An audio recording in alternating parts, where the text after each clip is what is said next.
Республика! Телевизионные жаворонки продолжают работать для того, чтобы ваш день начинался только с добрых и свежих новостей. Меня зовут Ларина Сукуева, и я очень рада приветствовать вас в нашей теплой и уютной студии. На календаре сегодня 23 сентября, среда, и сегодня отмечается Международный день жестовых языков. Также этот день календаря запомнился в истории как день выхода в свет платформы Android. Как вы помните, случилось это относительно недавно, в 2008 году. А еще 23 сентября – это день рождения жевательной резинки. Возможно, у кого-то из наших телезрителей сегодня также день рождения или другое знаменательное событие. Пишите нам об этом на наш короткий номер, на наш WhatsApp номер 8 914 279 2262. Мы обязательно вас поздравим. Ну а сейчас по традиции давайте обратимся к нашим синоптикам и узнаем, что они прогнозируют нам на 23 сентября. Прогноз погоды на канале НВК Саха. Итак, сегодня в 6 часов утра в центральных Улусах температура воздуха составила -1, -2 градуса. Днем воздух прогреется до 13 градусов. В Заречье утром также было холодно, -3 градуса. Днем +13, +11. На юге утром +1, а днем воздух прогреется до 14 градусов. В Вилюйской группе Улусов в 6 часов утра температура воздуха составила 4 градуса, а днем будет тепло, +17, +16. В Нижнеленских Улусах утром также минусовая температура 0, -2. Днем воздух прогреется до 12. На западе утром +5, +3. Днем ожидается 17-16. В Колымы-Дигирских Улусах утром все еще плюсовая температура, +6, +3. Днем ожидается 8-4 градуса.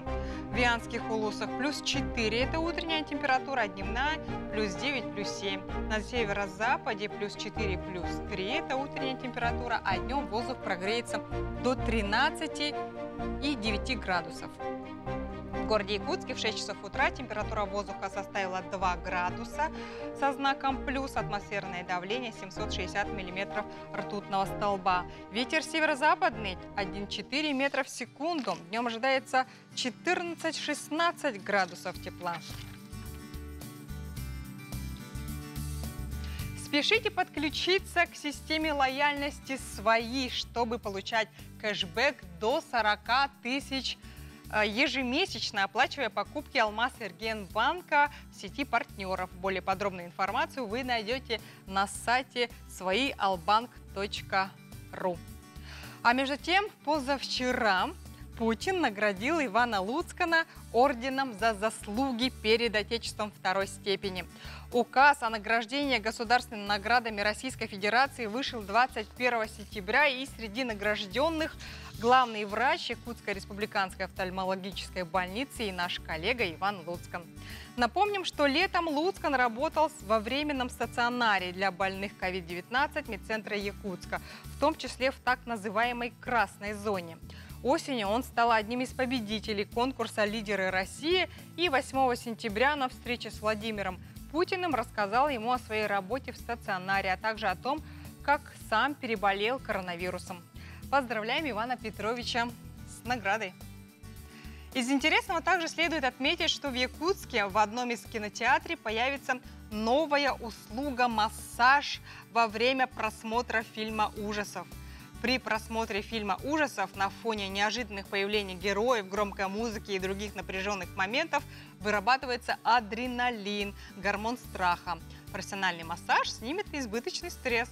Кроме того, услуга подойдет для деловых людей, ценящих время, ведь гости получат 2 сеанса сразу – кино и массаж, сообщили организаторы.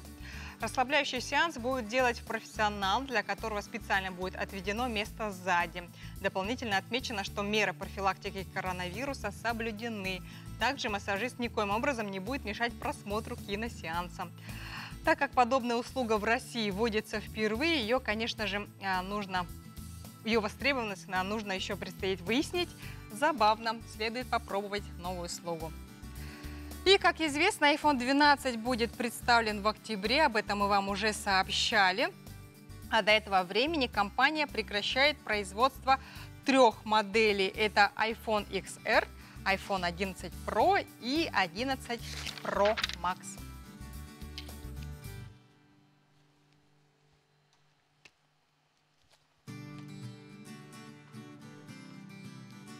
Вот такие интересные новости. А сейчас я предлагаю поговорить об индивидуальном инвестиционном счете.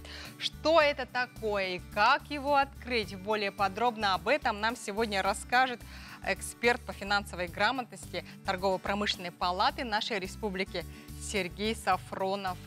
Сергей должен быть сейчас у нас на связи.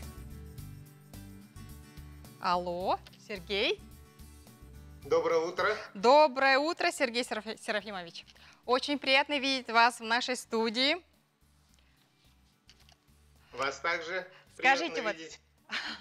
Мы знаем, что на начало этого года, на начало августа этого года по всей России количество открытых индивидуальных инвестиционных счетов, или кратко вы говорите ИЭС, превысило 2,5 миллиона. Расскажите, что это за счет такой и в чем его преимущество для частного инвестора?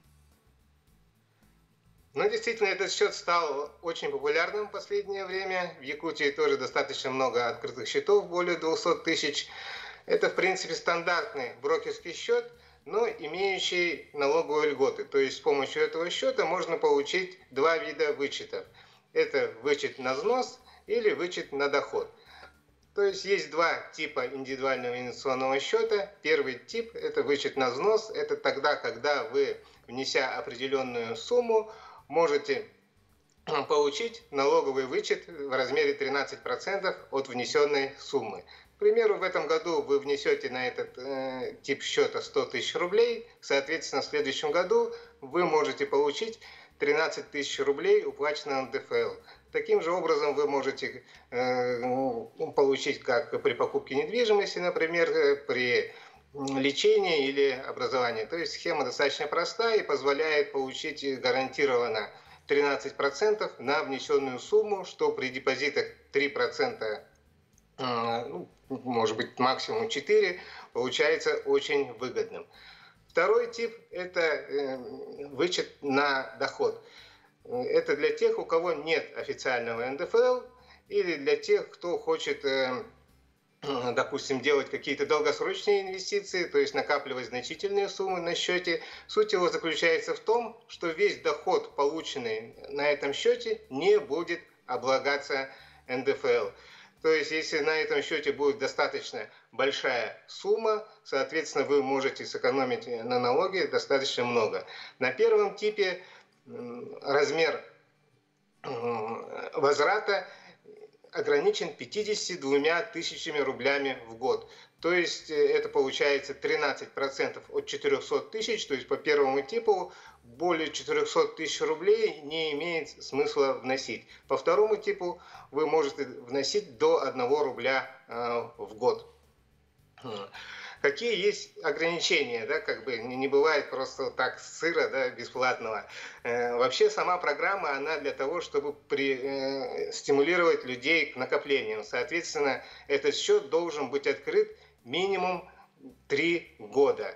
Если вы будете изымать деньги ранее, соответственно, вы лишитесь этих налоговых льгот.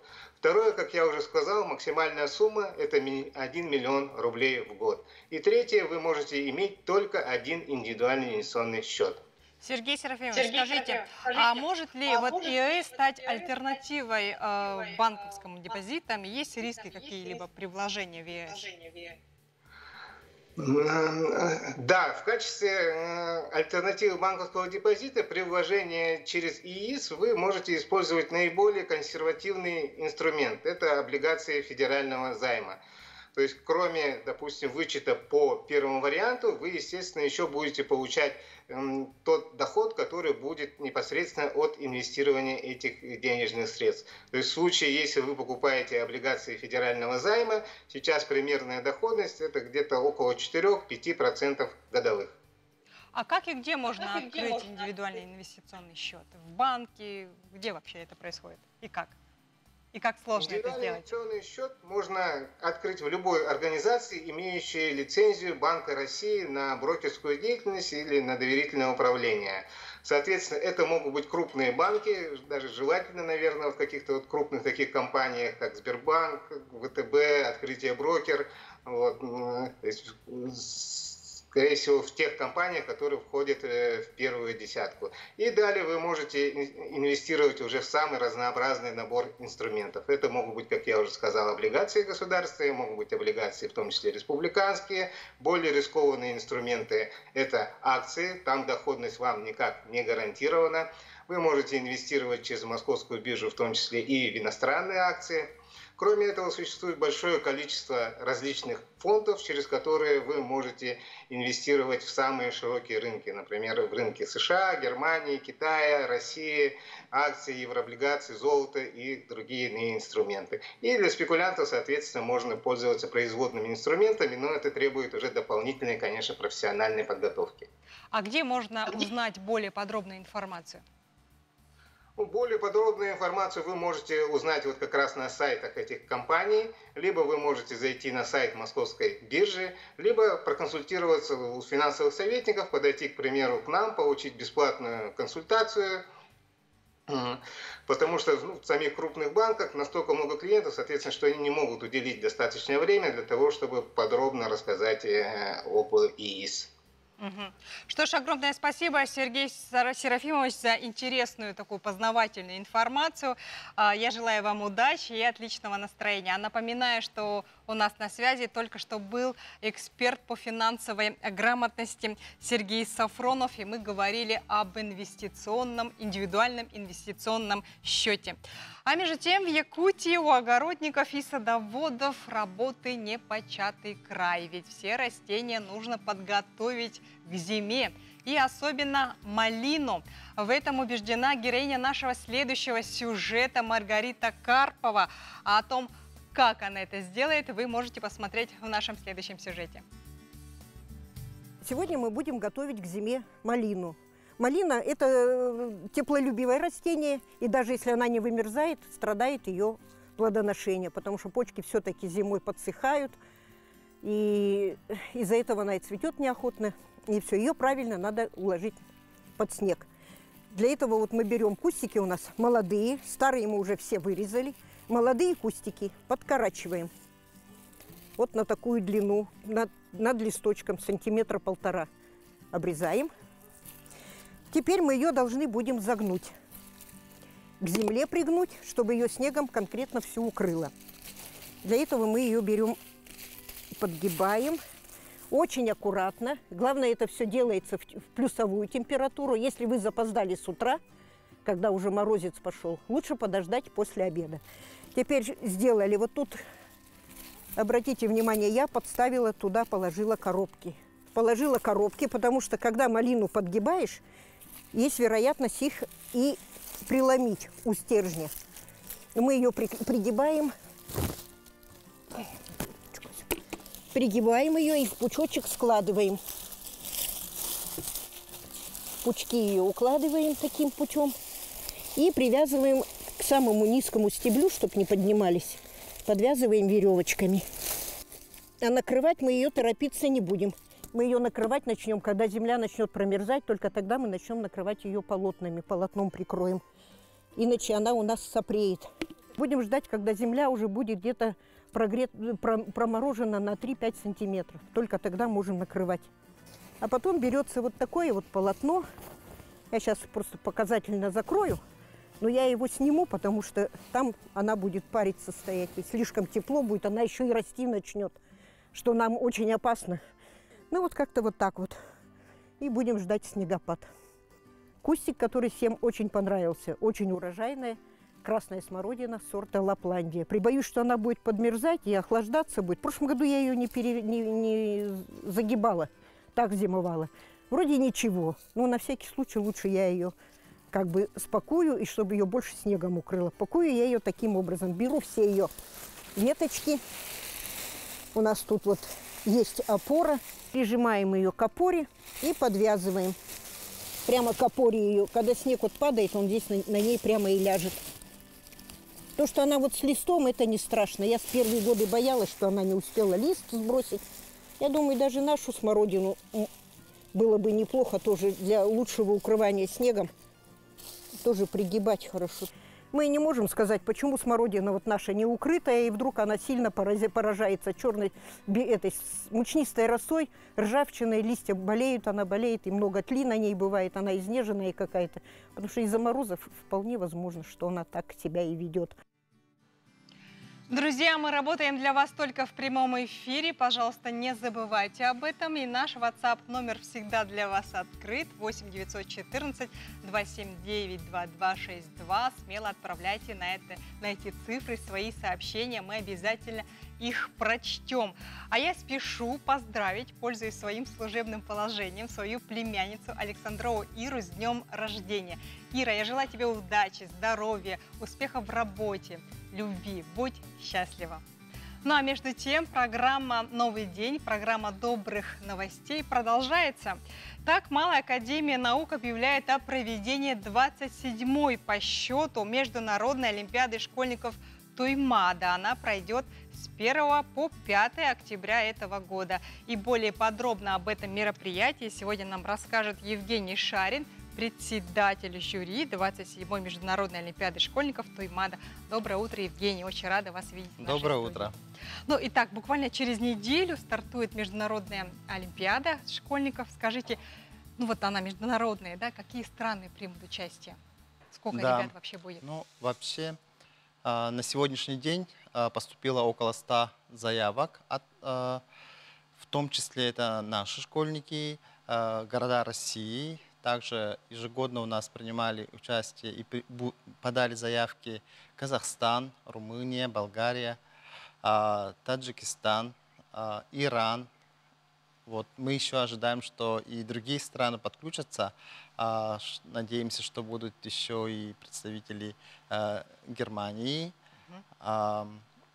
Узбекистана, Туркмении и других азиатских стран. Получается, около 100 ребят примут участие в Олимпиаде. Ну, это на сегодняшний день такие цифры, да? Да. А сколько наших ребят будут защищать честь республики и страны в целом? Ну, на сегодня мы сейчас отобрали лучших учащихся наших школ. Это около 40 ребят. Сейчас проходят учебно-тренировочные сборы по подготовке к участию в данной Олимпиаде. С ними работают лучшие педагоги, во-первых, республики, во-вторых, еще приглашенные. Это победители и тренеры Международной олимпиады школьников. Вот.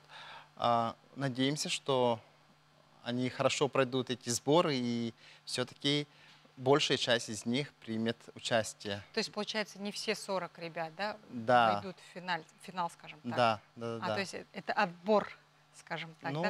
Я они еще должны, я еще слышала, что в этом году Олимпиада будет проходить в другом формате, она будет проходить дистанционно, вот из-за пандемии, да? Расскажите, как именно вы планируете организовать? Вообще, решение провести Олимпиаду дистанционно пришло, ну, мы приняли это с большой сложностью. Во-первых, все-таки мы привыкли проводить Олимпиаду очно, когда все ребята приезжают к нам. И Туймада, она первые 26 лет, все предыдущие года, она проводилась очно в летнее время.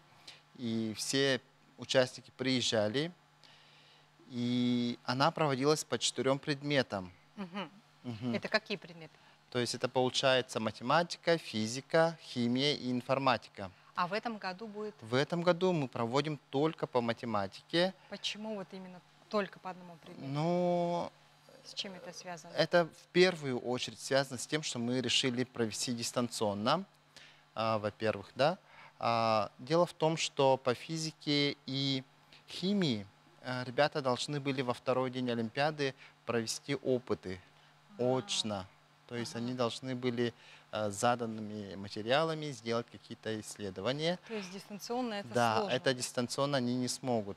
А по информатике ребята должны были сидеть в одной аудитории, чтобы у них были одинаковые условия, чтобы не было интернета, скажем. И одновременно там же система проверяла их решение задач. А как вы будете контролировать процесс проведения в этой Олимпиаде? Все-таки вдруг ребята где-то подсмотрят, кто-то им подскажет. Риск такой же есть. Риск, конечно, есть, но сейчас, по-моему, во всем мире используют систему прокторинг. Это система, которая наблюдает за тем, как идет тестирование или экзамен.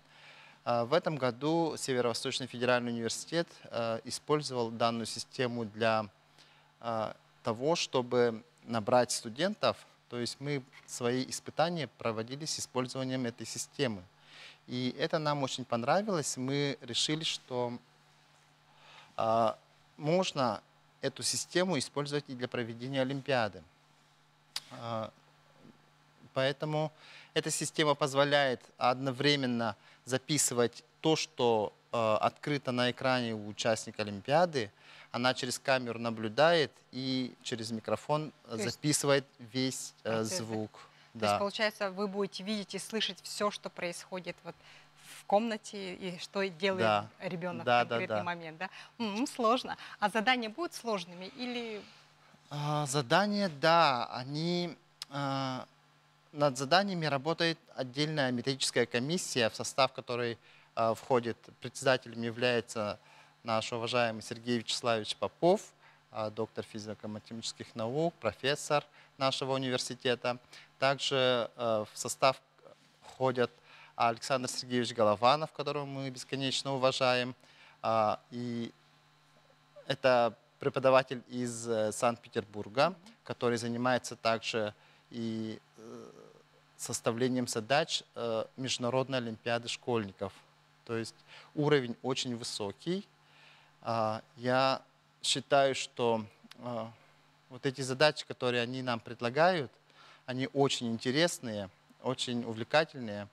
И они, несомненно, дают ребятам такой позитивный посыл, что ежегодно дети стремятся принять участие в этой Олимпиаде. Что ж, огромное спасибо, Евгений, за интересную такую добрую новость. Я желаю вам, чтобы ваша Олимпиада прошла очень интересно, чтобы ребятам было интересно, и чтобы наши ребята справились с заданиями очень хорошо и достойно защитили честь нашей республики и страны в целом. Дорогие друзья, сейчас мы уходим на короткую рекламную паузу. Через мгновение встречайте моих коллег Карину и Борислава. И не забывайте, что мы для вас работаем только в прямом эфире. Отправляйте свои WhatsApp-сообщения.